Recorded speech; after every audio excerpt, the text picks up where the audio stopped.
U povijesti čovječanstva veliku je prekretnicu učinila pojava čitanja, koja je nastala uz čin zapisivanja, to jest bilježenja informacija. Najstarija saznanja koja imamo o začetku pisanja datiraju iz sredine 4. tisućljeća prije Krista. Dokazi o zapisivanju nađeni su u Mezopotamiji, gdje je narod Sumerana započeo grafički prikazivati misli, to jest urezivati piktograme na glinene pločice. Do pojave pisma znanje se među ljudima prenosilo usmenom predajom, te je njegovo očuvanje ovisilo o svim nedostacima pamćenja. Činom zarezivanja po glinenoj pločici, taj prvi anonimni pisac započeo je razvoj pisanja, grafičkog bilježenja misli, koje će čovječanstvo prihvatiti i nastaviti usavršavati. Piktogrami su bili slikovno pismo u kojem su Sumerani upotrebljavali i do 2000 znakova, piktograma. Pisanjem je zapisani sadržaj dobio priliku opstati dulje od svog tvorca, pisara. Mogao je biti prepisan u više primjeraka te pročitan od većeg broja ljudi. Očuvanje zapisanog sadržaja sada je počelo ovisiti o trajnosti podloge na koju je zapisan, te uvjeta u kojima je pohranjen. Koristi vještine pisanja brzo su prepoznate, a pisar je imao moć manipulacije nad onim što će ostati zabilježeno. Kao što je pisar čitatelj ubrzo otkrio, njegovo umijeće dalo mu je sposobnost da mijenja povijest. U začecima pojave pisma i zapisivanja, pisanje, te stoga i čitanje, bila je kompleksna aktivnost, jer su prva pisma bila slikovna pisma. Pisar je morao znati velik broj znakova kako bi pokrio vjerno bilježenje razgovornog jezika. Da bi u to doba osoba stekla vještinu čitanja, morala je imati pristup prethodno zapisivanim materijalima kako bi se upoznala sa što većim brojem znakova. Bilo je potrebno posjedovati neku od korištenih podloga za pisanje, pa je broj čitatelja varirao ovisno o tim uvjetima u različitim dijelovima svijeta. Pisanje i pismo nastavili su se razvijati, odnosno pojednostavljivati. Zbog prelaska na glasovni oblik zapisivanja pisma, ono se drastično pojednostavnilo, te je tako dobilo potencijal da ga nauči i svlada veći broj ljudi. Fenomen pisanja i zapisivanja razvijao se sukladno narodu i jeziku koji ga je koristio. Prilagođavao se različitim podlogama za pisanje, počevši s glinenim pločicama preko papirusa i pergamene, papira, te sve do kodeksa, odnosno današnjeg oblika knjige.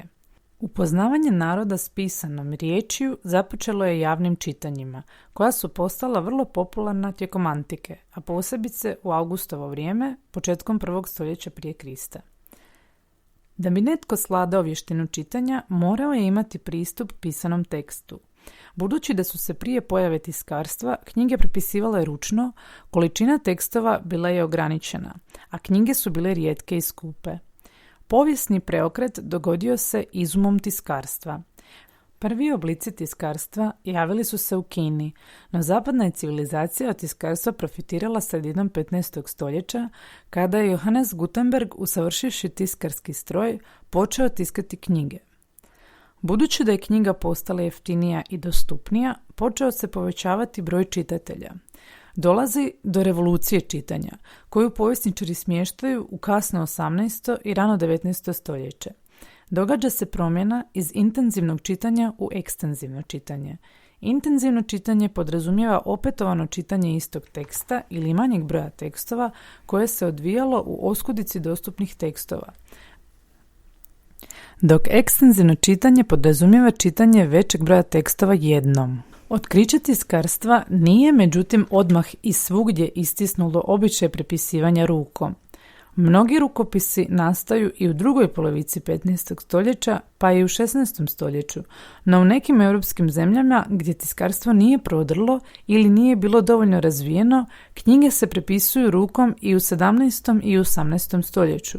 Takav je slučaj Primorske Hrvatske, gdje se liturgijske knjige i drugi crkveni tekstovi na glagoljici i na narodnom jeziku zbog nedovoljnog broja tiskanih knjiga rukom prepisuju dugo nakon što je Gutenberg tiskao svoju prvu knjigu, pa i nakon što su i u samoj Hrvatskoj proradile prve tiskare krajem 15. stoljeća, u kojima su se tiskale knjige za potrebe popova glagoljaša.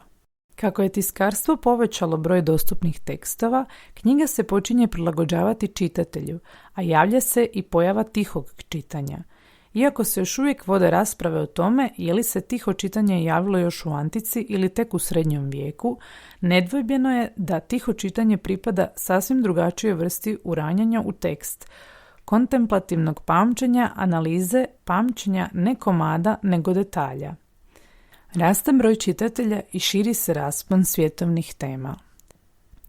Što je čitanje? Čitanje ima više definicija, ovisno o tome koja ga disciplina znanosti promatra, no ono svakako podrazumijeva razumijevanje pročitanog. Čitanje je akt komunikacije koji prenosi znanje i poruke što ga sadrže knjige, nadilazeći vremenske i prostorne granice, bitno doprinoseći povezivanju ljudi. Motivacija čitatelja dijeli se na dvije osnovne vrste čitanja.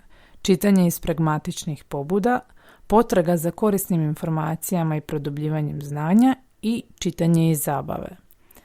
Čitanje proširuje vokabular i znanje, gaji empatiju, produbljuje maštu te gradi emocije i stavove. Nedvojbeno je da se radi o vještini koja je za suvremenog čovjeka postala nezaobilazna aktivnost u životu, unatoč tome što se danas procjenjuje da otprilike 16% ukupne svjetske populacije još uvijek nije steklo osnovnu vještinu pismenosti. Što se tiče Hrvatske, podaci popisa stanovništva iz 2011. godine govore da udio nepismenih stanovnika u hrvatskom stanovništvu iznosi 0,8%. Razlike između digitalnog i tiskanog teksta nameću kognitivne izazove zbog kojih se iskustvo čitanja i učenja mijenja, a budućnost će pokazati u kojem će smjeru i značenju ići sam pojam čitanja.